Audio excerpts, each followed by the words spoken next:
This is episode 89 of the Equestrian Author Spotlight podcast. I'm Carly Cade, and today I'm talking with Reagan Pasternak. Reagan is a Canadian-born actress, singer, and writer. She currently lives in Los Angeles with her husband, son, and 5 rescue animals. Today, we are discussing her new book, Griffins Heart, Mourning Your Pet with No Apologies. Now, let's get into the interview. Welcome to the Equestrian Author Spotlight podcast, a podcast featuring interviews with equestrian authors who love all things horses and writing about them.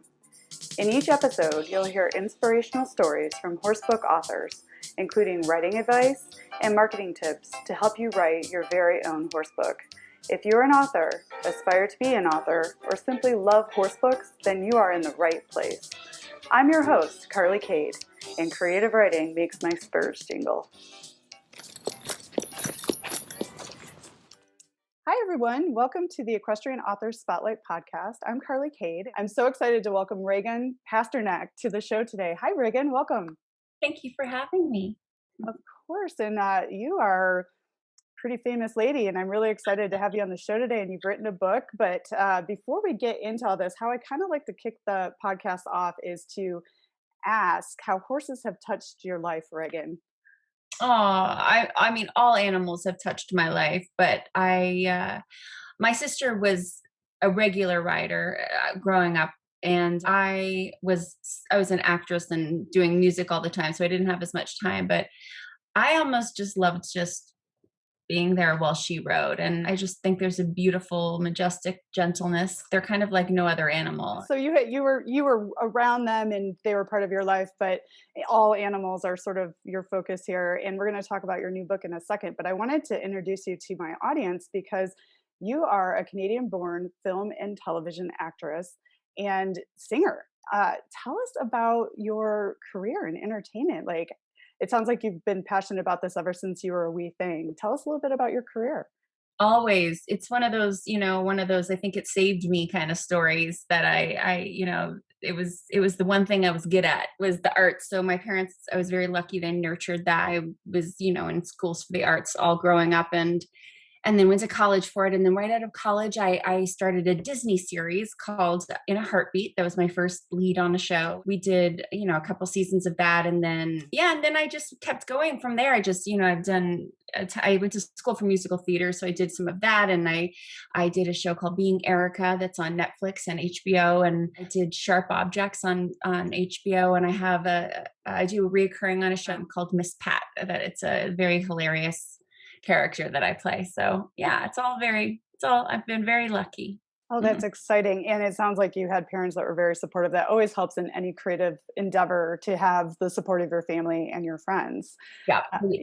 Yeah. I'm very lucky. Oh, that's so exciting. And congratulations on your success. I mean, that's sort of like every, little girls either dream of horses or they dream of being on TV or actresses, and you nailed it. So that's wonderful. Oh, that's so sweet. Yeah. And you recently added author to your accomplishments, which is why we have you here on the show today. Congratulations on that too. Tell us about your debut book, Griffin's Heart, Mourning Your Pet with No Apologies. I think this is so cool because they're such important parts of our lives. And I love the subtitle, with no apologies. So talk to us about your book.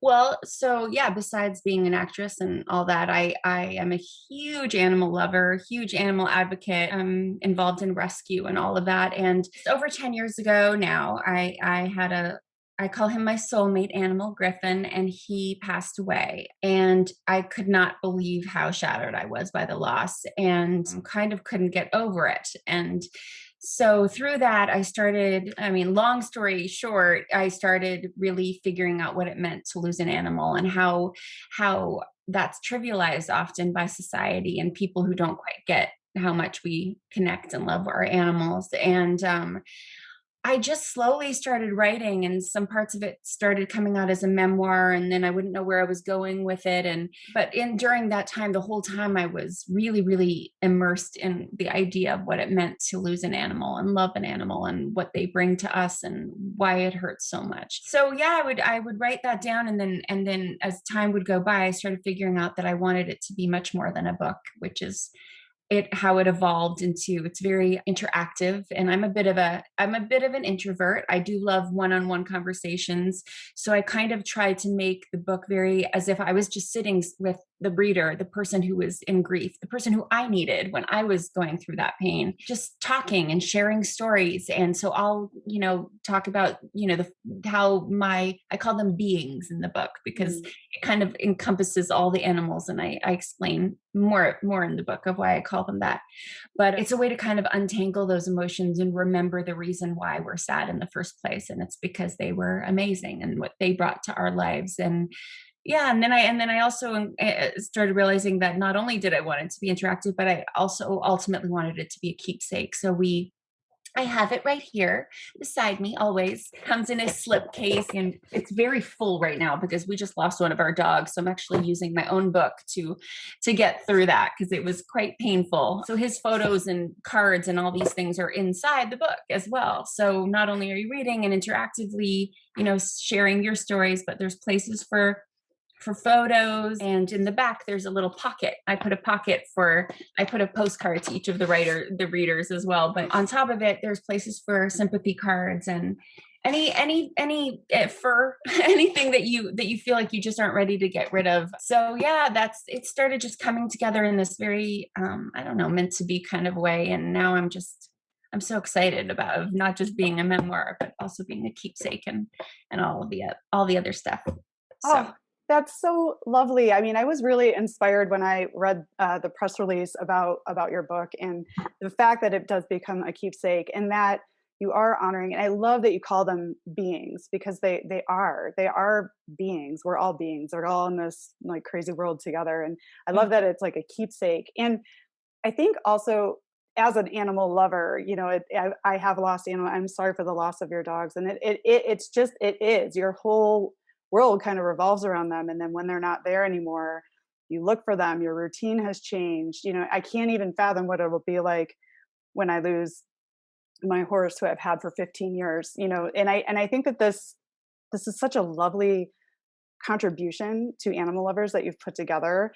And I imagine too, for friends of people who are grieving their animals, this would be a beautiful gift for them to give to their friends, because often when somebody loses something that's so close to them, you don't know what to do to help. And this is like a tool, a resource, a gift. Most of our sales are actually going exactly in that way, that, somebody's getting it for somebody. I was actually just doing an interview with a vet the other day who was telling me that that's what, she feels like when they're helping a client say goodbye, they don't know what else to say at the end. And, there's parts of it they can walk you through, but then you have to walk out the door and leave this person who is in such a state of grief. And yeah, so we all need a guide when we're having a hard time. I definitely did. And I still do when I lose somebody, an animal or a person. And what I have learned in immersing myself in grieving an animal is that you learn so much about yourself. And and if I'd say it a million times throughout the book, but the way out is really through. And if we pretend that the pain isn't there, it doesn't make it go away. If we can kind of be guided through in a gentle, beautiful way. Is there cathartic crying? Yes, I have heard many people tell me that they cry quite a bit in the book, but there's also so many exercises that remind you of the love. And if we keep coming back to the love, we can kind of get through the hard part of grief. Oh, that is so beautiful. And then it becomes this not only a way to process, but it becomes this beautiful contribution and memento of the moments in time that you spent with those animals. Because animals, they do, like you were saying, they help you through emotional moments. They are part of your family, and this is just a great way to honor them. And I'm so moved that you put something like this together in a time when you were grieving an animal, and you took a loss on and created something from that. And I think that that's really beautiful. Oh, well, thank you. It kind of just happened. I don't even know how else to say it. I think it was just, I needed to do it. And yeah, I'm hoping that it helps other people. And yeah, what you just said is also true, that, I feel like when we lose someone we love, an animal in this case, it's hard to just accept that we're supposed to just move on, and they give us so much unconditional love and beautiful memories and moments, and then we're supposed to just say, okay, onwards. And yes, partly yes, we have to keep moving onwards, but I believe that they deserve a tribute, and they don't always get these funerals that and all these ceremonious traditions that oh, there's one of my dogs back of me living in back there. She can't leave me alone for too long. No, but this is a way to also just, there's one of the chapters is gratitude, where you write a thank you note to your being, and those are things that were so healing for me, really so healing for me. It's good to get it down while you're in it, and it frees you up, and it's a good way to honor them. They deserve that. And I think that it's so wonderful too that you created something that you yourself used and are continuing to use. What would you say the message that you really want to resonate with people? If there's a theme, I would say it's allowing yourself to have whatever feelings you're having, allowing yourself the time, allowing yourself the space, allowing your body to hurt for a while. And instead of being, oh, I have to just go distract yourself, just give yourself 5 minutes, just 5 minutes, even to sit in a day and feel however you feel. And it is so valid, and I feel like there are people who aren't going to understand. I have a chapter that says some people just don't get it, and that's okay. That's their problem. But you have to cultivate the space yourself. And so I would say, the theme is allowing, and once you allow, you actually can come out better. You come out better. I really do believe that. You come out with so much more wisdom. What is it? Why do we love our animals so much? And why did we love that specific animal?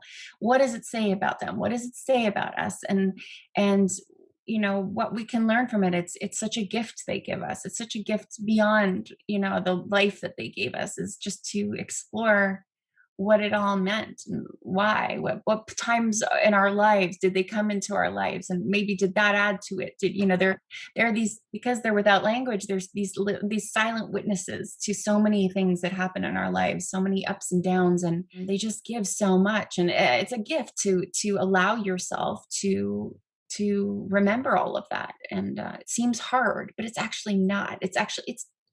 It's challenging, but it's good challenging, and you come out better. And I believe than if you just avoid it all. I love that you just said that, the allowing, because sometimes, particularly with pets, people are like, just move on. But I think if you allow yourself the space to do that, you're not storing all that grief and that emotional stuff and getting all blocked up inside, like I think you just addressed. And particularly for horse owners and equestrians, horses can live to be sometimes 30 plus and upwards. So you can be with a horse for almost half of your lifetime.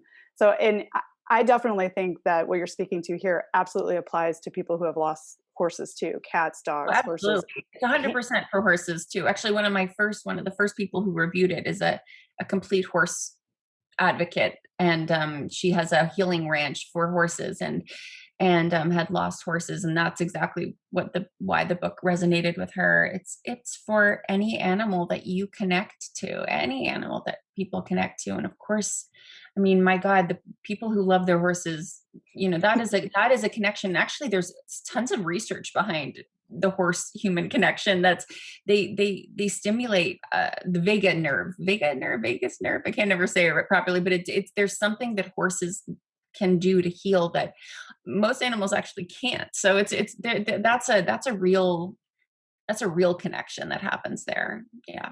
Tell us about the book cover. I think your book cover is really cool. Like, explain what inspired your book cover.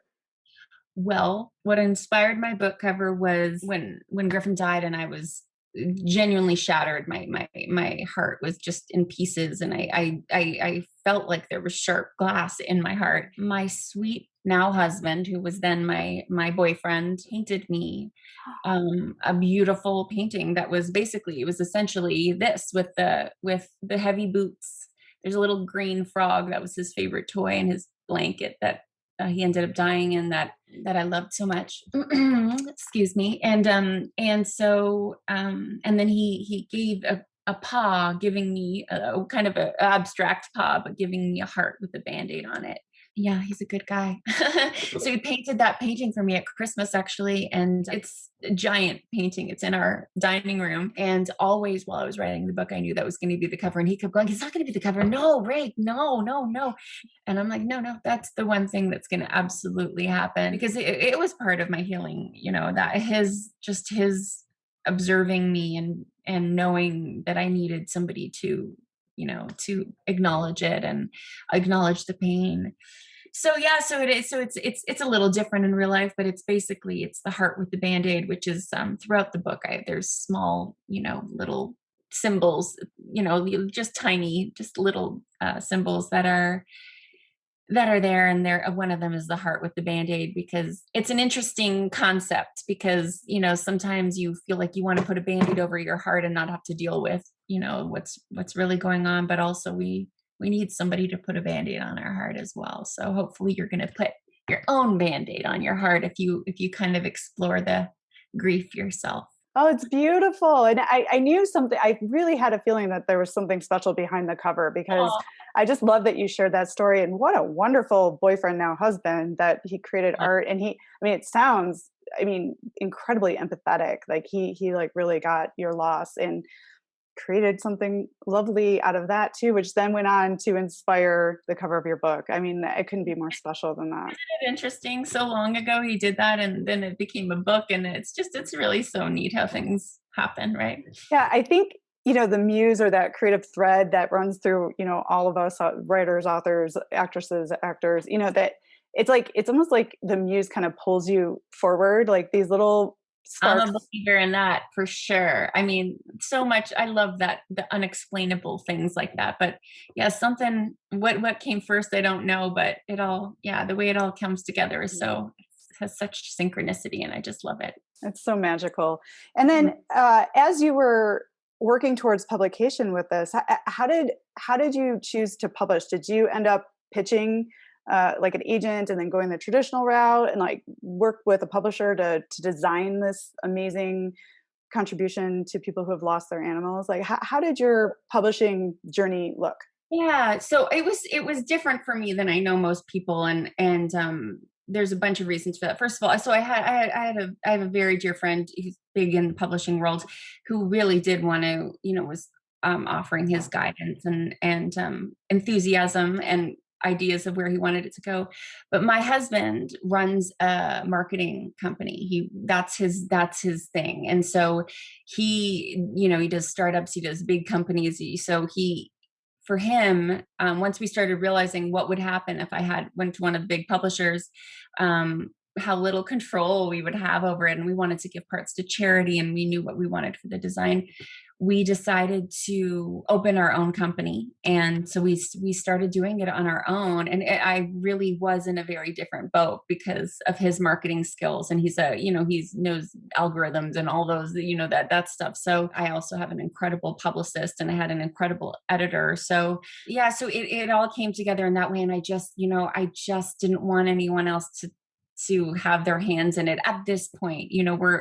People have reached out now that, so maybe if it's published in other countries, we'll go that route a little bit more, but we just wanted to do it on our own so we could have our hand in it. They would have never let us spend this kind of money on the slipcase and the pocket in the back. And we're having it come wrapped now in a beautiful paper with a stamp on it. And that stuff would have never happened. We would have never been able to do that. And there wouldn't have been money left to donate to charities every month. So yeah, so that was a big part of it. So yes, ultimately we ended up forming our own corporation that is going to hopefully bleed into other great areas of animal grief work and other products that we're coming up with as we speak right now. So yeah, so it's been an amazing, exciting, empowering, I will say, kind of ordeal, and not easy. I'm not going to pretend it's easy to do it by yourself. There were parts where like, should we just go back and get him to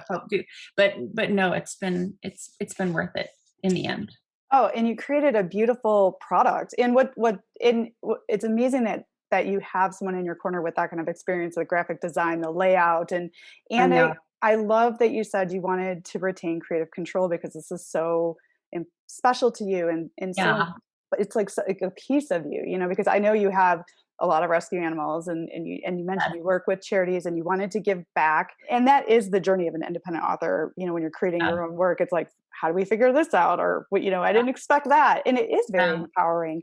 When you held that finished product, how did you feel? Oh my gosh, you just brought back the biggest memory of I went for my first COVID test. The box had arrived with their samples, and when I opened it up, I just started crying. I just couldn't even believe it. It looked so beautiful. I mean, I felt so proud of it, and I do have to say huge thank yous to my editor, who is a New York Times bestselling brilliant person also, who guided me so perfectly.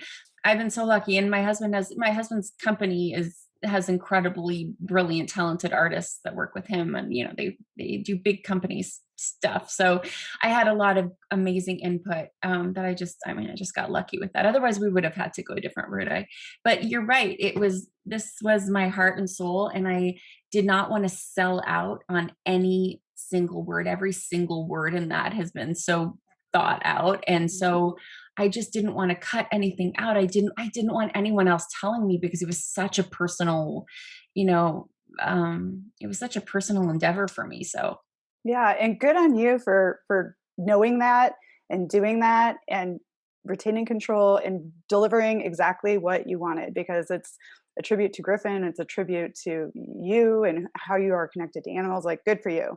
And it does take a village to get a book out into the world, editors, designers, gosh, husbands, marketing teams, totally. publicists. It takes a village, and sounds like you had a good village and a good community surrounding you and getting this project out there. You mentioned charity. Talk to us a little bit about the contributions you're making through the sales of the books to charity. I'd love to have listeners hear about that. Yeah, so each month we're trying to do different rescue groups, and we're giving a portion of the proceeds to different charities. It's just as simple as that. And so the more books we sell, the more we're going to be able to obviously give every month. Yeah, we've just picked a few different charities so far since it's been out, which is still early, and we'll just always continue to do that. It feels amazing, and it's kind of what I'm about, and it's just good karma, right? Oh, Feels good and it feels right. Yeah. totally good karma. And I'm a huge advocate for rescues. I have two rescue dogs myself, and Love always, it. yeah, I always want to save a life anywhere I can, and that I've always had rescues. So thank you for making contributions to getting these animals Thank you too. homes. Yeah. Yes, absolutely. I can only imagine you are very, very busy with, your career in the entertainment industry, and now you're writing and you are an advocate for animals. Like, how did you get this book written? Did you structure your day, or did you set time aside? Like, how did you get the words on the page? So when I first started writing 10 years ago, more than 10 years ago, it was just bits and pieces. I didn't know what I wanted it to be. I thought it was going to be a memoir. I didn't really get where I was going with it. And I would stop, and I would have all the self-doubt and mean self-talk of who am I to write a book, this and that.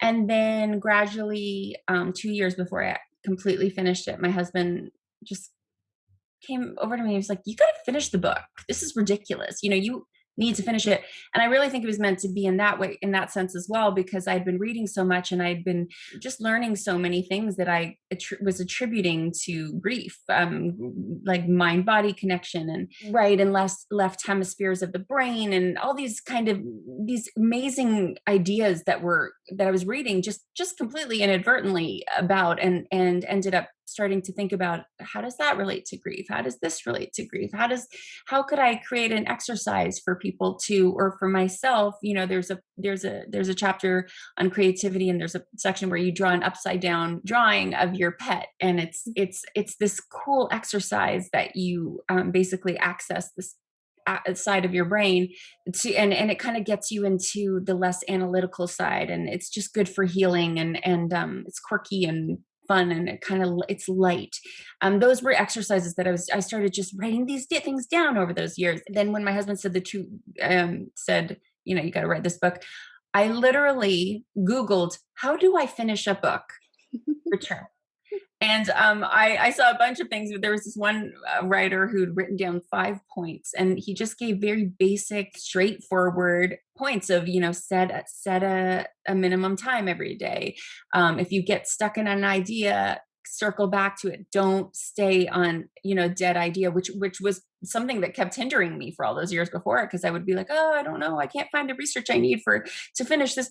And so he was, if you can't find it, move on to something else, move into another part. So I did everything he said. That's basically what it was. Even when I was working, even if I was filming and on set all day, I would still write for 2 hours when I got home, minimum. And so if I wasn't working on a show or anything like that, I would write for much more than that most of those days. But I never went under those 2 hours. And I set those goals for myself and followed that simple, basic, straightforward advice, and and it happened. So you just got to stick to it once you commit to it. And I don't know, if I can do it, anybody can do it. That's what I think. Yeah, I agree with you on that. If we can do it, anybody can do it. But that's great advice, because really what it takes is, and I love how you mentioned like your mind getting in there with you, and you're like, oh, Yeah. self-doubt and all those things that come. It happens to all of us. Yeah. But those are great points. It's like, if you get stopped, move on to something else. Put your buns in the chair. I mean, that is the hardest thing. I mean, people will procrastinate and do 1,000 different things on their to-do list rather than writing. But my experience always is holding that routine, holding the space for my creativity, sitting down and doing it.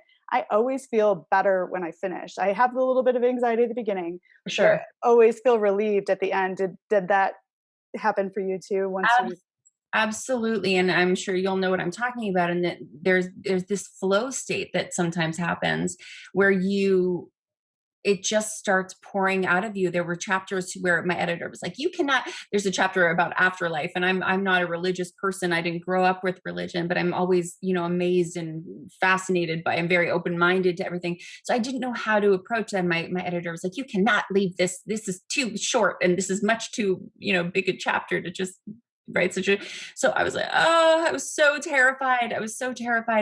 And then when I figured out exactly what I really wanted to say, and I felt like I could be vulnerable and share my ideas with the reader, and it started flowing out of me, and it's turned into my favorite chapter now. You get into this flow state, and sometimes I read it back. I remember I read that chapter to my husband in the car, and we both were like, oh, where did that come from? I mean, who wrote that? I don't know. And those are the most rewarding parts when you get into that state. There's tricky parts always writing as well, but when you have that, and the other thing I would say is, don't be afraid for it to suck sometimes. If there's a chapter you just have to get it out, you'll come back and edit it, just come back to it. Don't worry if it sucks, because I kept getting stuck in those moments, and yeah, and then those 2 years where I was committed, it was just so much it's just so much easier to come back to things when they aren't quite working.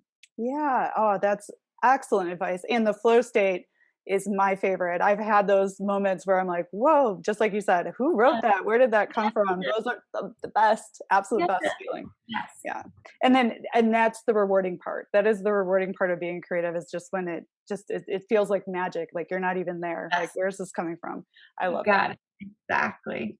Mhm. So, I love this that you were an actress, and I'm curious. It is writing in any way similar to acting for you? Like, do you tap into your creativity behind the keyboard in any similar ways than you do behind the camera? In so many ways they have to be similar, because it's just an expression, right? It's a way of interpreting something. It's interpreting a character, it's interpreting loss or love. It's funny. It has to be somehow related. I'm definitely happiest when I'm creating and being creative, and using my both sides of my brain, my creative part and my analytical part at once, which is writing and acting for sure. I do feel like, and maybe it's also that, and what came first, the chicken or the egg kind of thing, in terms of, I think I have an enormous amount of empathy. It's, I mean, to a fault some people might say, my husband might say, but I can cry at the drop of a hat and all that. And I think maybe that's why I also felt like I needed to write the book, and it's probably why I can act, because I can get into a zone quite easily. So Oh, well, I commend you for having enormous amounts of empathy. I think we need more of that in the world. And you're sharing that empathy with others who have gone through what you've gone through in losing a pet. So thank you for that contribution. And I imagine while you're acting, just like when you were writing, you said you were in that flow state. Do you get that experience when you're acting as well? Like that, just in the moment, I'm not even here kind of thing?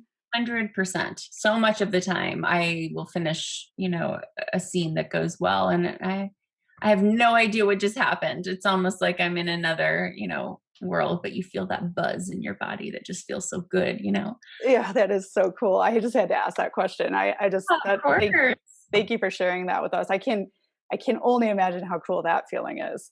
Now, going back to the book, so how I mean, obviously you're doing like a little book tour, media tour about the release. So, how are you getting the word out to your readers about this book and the message behind it? Well, there's a bunch of things that have happened. I have an amazing publicist who has told me, this, I'm getting so much response. And I think because so many people love their animals and so many people have had that kind of loss, and they can relate to it. So that response has been huge. I mean, it really has been overwhelmingly huge. I had no idea I was going to be doing this much press and talking and meeting such amazing people who feel the same way as me. And I wish I'd known that back when I was in grief. So that's been a huge thing. I've been doing a ton of press.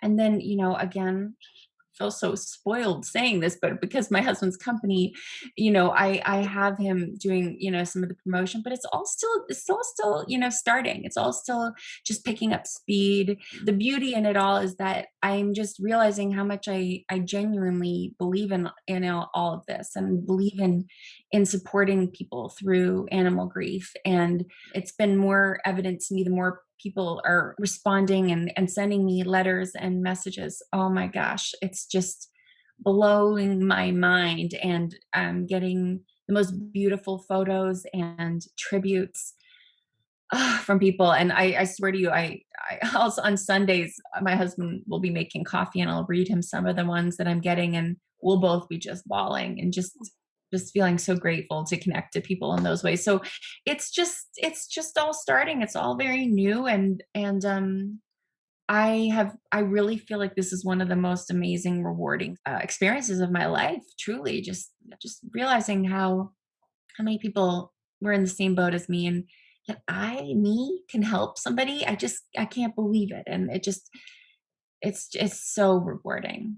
Oh, that's so incredible. I mean, I just really don't think there is anything quite like this available for people who are going through this. And like you said, not everyone understands. You understand the letters from readers and people who you've moved, touched, and inspired. I can only imagine how that makes you feel, like, like grateful, gratitude, sadness. Like, I understand, like, so much. I mean, I only believe it's going to continue to grow, and word of mouth is going to spread this thing around. And thank you for including me on the beginning of your journey and coming on the show and talking about your book. I mean, I feel really honored to have you as a guest. You for having me. Are you kidding me? This has been so nice. Okay, so it's like I'm just excited because I can hear the personal satisfaction that you have from this project, but also I also am hearing like the difference you're making for other people, and like that is the coolest use of creativity, uh, in empathy and sympathy. That they just creating something like this that is good for humanity and good for our animals is just a gift for you, because you have such a array of experience in the creative realm. What for you has been the most difficult part about being a creative? But then on the flip side of that, like, what is the very best part of being a creative soul?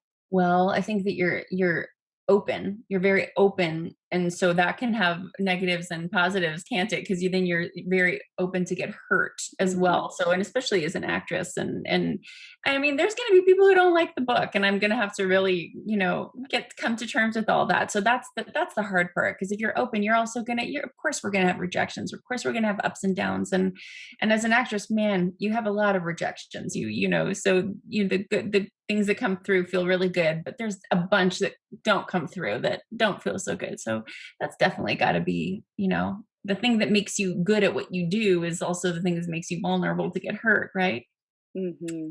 And then the good part is being able to really authentically connect with people. I think that's got to be the best part.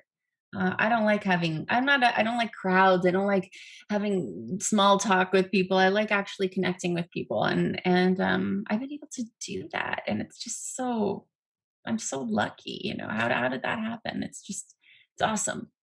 Yep, good karma. You obviously have good karma, but virtual high five to that though, because I totally feel you on those things, and that is something that's incredibly hard about being a writer or creative of any sort, art, whatever. Everything is so subjective, it's like, and when I first came into writing my books, like I felt incredibly vulnerable and, very wide open. And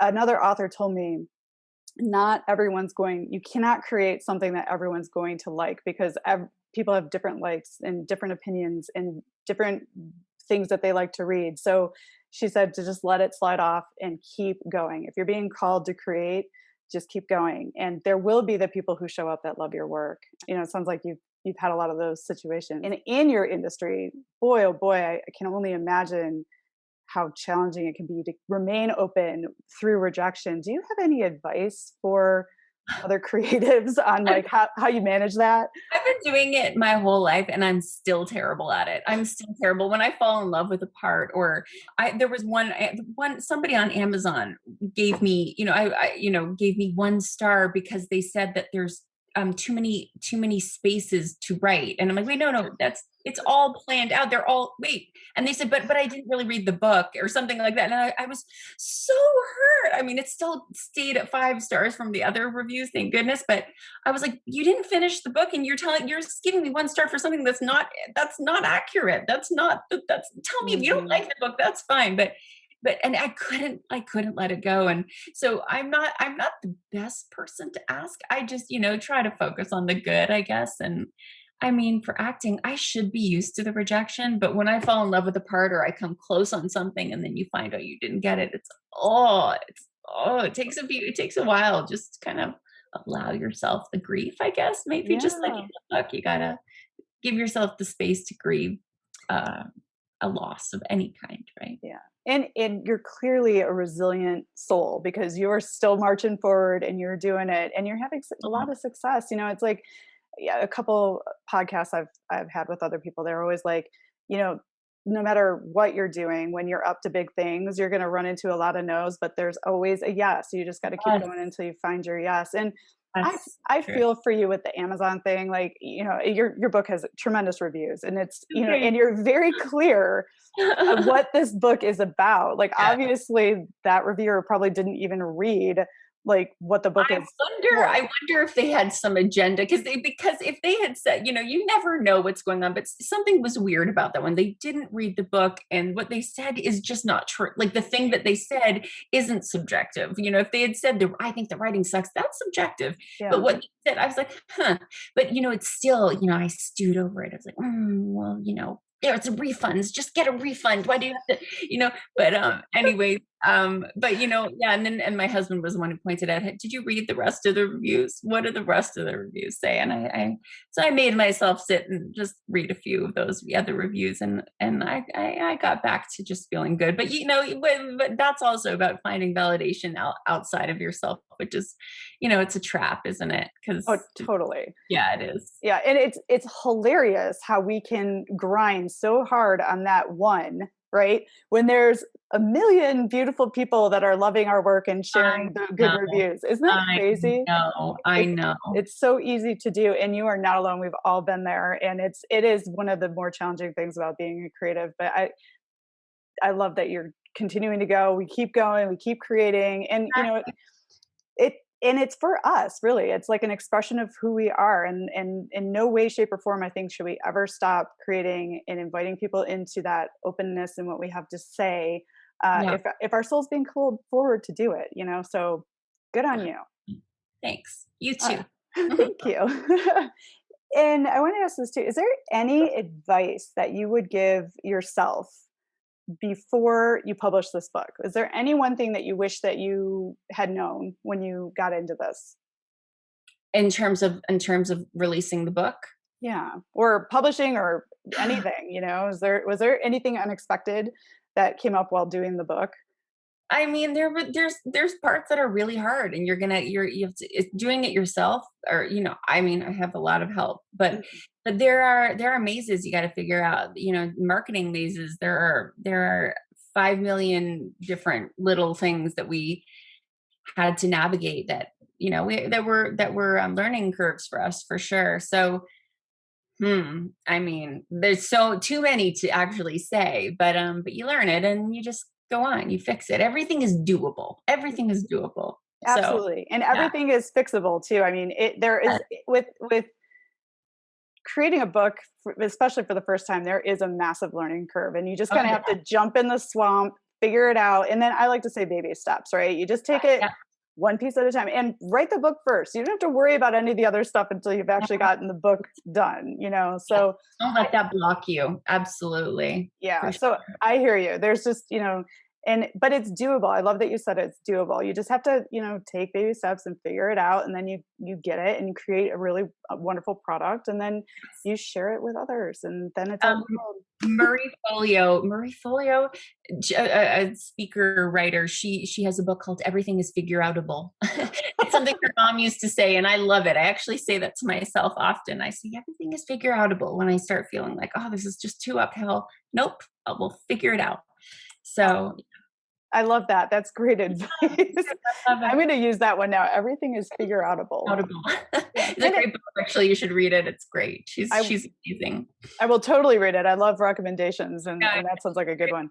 yeah. But yeah, I mean, it is the truth. It may feel sticky, or you may feel stopped, but if you just breathe and keep moving forward, you do get there. I mean, I'm about to release my fourth book, and I never even thought I'd get the first one out. So Oh my gosh, good for you. Oh, I love that so much. Okay, I have to read your stuff. That's what has to happen after.